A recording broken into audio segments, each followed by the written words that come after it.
Alistair Scott. Thank you, Mr Speaker.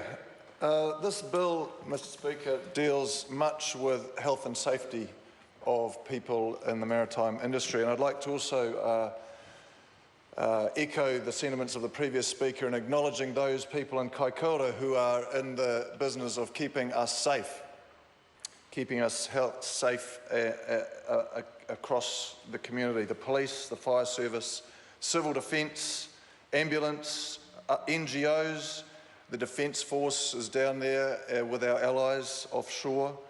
And also, you know, the PCBUs that we've talked about in previous legislation, the health and safety officers that are in our businesses, and a new term that is in this bill is the DAMP operator.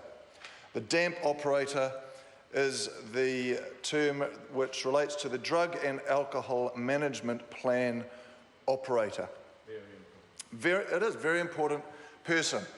That DAMP operator, that person is responsible for a management plan which is initiated in this bill, which brings in the drug and alcohol random testing regime that has come out of an earlier tragedy in Carterton, in fact, in my electorate, the balloon tragedy.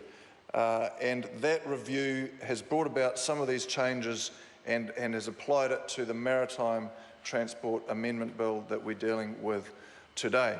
So that is all about improving the safety, and people scoff at some of the health and safety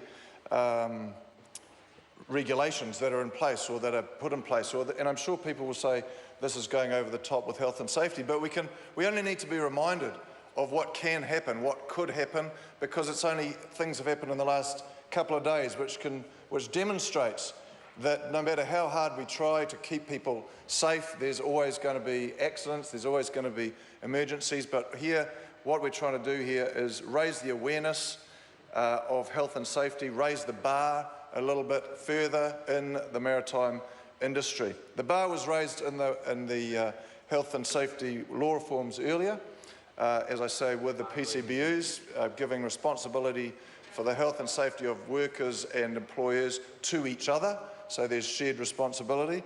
This bill complements that and talks about, as I say, a DAMP and a DAMP operator. Sorry about the word DAMP. Acronym, thank you.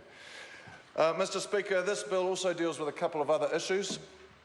It deals with compensation and relates particularly, it unlimits the liability or creates an unlimited liability to the operator regarding costs when there's the cost of removing a wreck, when there's removal of cargo, and when there's remediating damages from hazardous substances. So previously there was limitations on the liability of the operator. This bill would make those limitations unlimited, or their liabilities unlimited. Also gives access to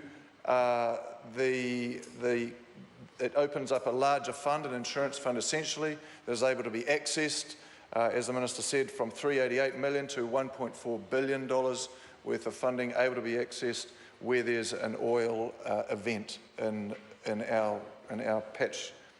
So, Mr Speaker, there's three major parts to this bill. There are a few bits and pieces around as the previous member mentioned, around flag bearing and that's related to competition, which I'm sure we can discuss robustly in the Select Committee, which I look forward to. And with that, sir, I commend this bill to the House.